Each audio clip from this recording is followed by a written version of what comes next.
مجھے حیرانگی ہوتی ہے کہ نیشنل کانفرنس جموں کشمیر کو اپنی سلطنت سمجھتی ہے کہ یہ جو حرام حلال کا سلسلہ تو انہوں نے شروع کر دیا 1947 میں، جب مرحوم شیخ صاحب کو پہلے چیف ایڈمنسٹریٹو آفیسر بنایا گیا جموں کشمیر کا اور پھر ہندوستان کے ساتھ جڑے، تو تب حلال تھا الیکشن.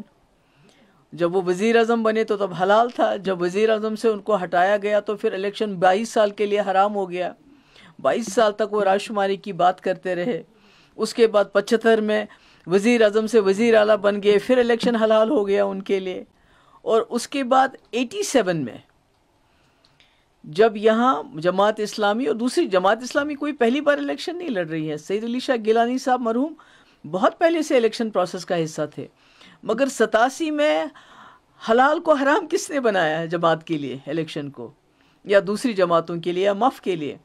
تو جب 87 میں نیشنل کانفرنس نے داندلیاں کی الیکشن میں، کیونکہ وہ نہیں چاہتے تھے کوئی تیسرا فورس سامنے آ جائے، کیونکہ کانگریس کو انہوں نے اپنے ساتھ ملایا.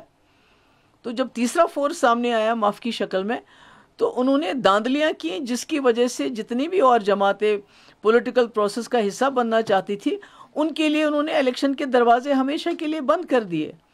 اور تب سے یہ جو حلال حرام کا سلسلہ تو انہی کا شروع کیا گیا. 22 سال تو یہ لوگ الیکشن میں حصہ ہی نہیں لے رہے تھے. کہہ رہے تھے ہم نے رائے شماری کرانی ہے، ہم نے جموں کشمیر کو آزاد کرنا ہے، ہم نے پاکستان کے ساتھ جانا ہے، اور الیکشن لڑنا حرام ہے. تو مجھے بڑا افسوس ہے کہ اگر جماعت اسلامی الیکشن لڑنا چاہتی ہے، بہت اچھی بات ہے. جمہوریت خیالات کی جنگ ہے، اور اس میں جب جو چاہے آ سکتا ہے. اور ان کو میں تو سرکار سے یہ بھی کہتی ہوں، ان کا بین ہٹایا جانا چاہیے. ان کے جتنے بھی انسٹیٹیوشنز ہیں، ایسٹس ہیں جو آپ نے فریز کیے ہیں، کنفسکیٹ کیے ہیں، ان کو ڈی فریز کیا کرنا چاہیے، ان کو واپس کرنا چاہیے. تو یہ بڑا افسوس والا بیان ہے یہ حلال حرام الیکشن کو کے بارے میں کہنا. تو مجھے لگتا ہے یہ نیشنل کانفرنس کا ہی ہے، انہی کا ہے یہ کال رہا ہے کہ جب ان کو کرسی ملتی ہے تو الیکشن حلال ہو جاتے ہیں، جب کرسی چھوٹ جاتی ہے تو الیکشن حرام ہو جاتے ہیں.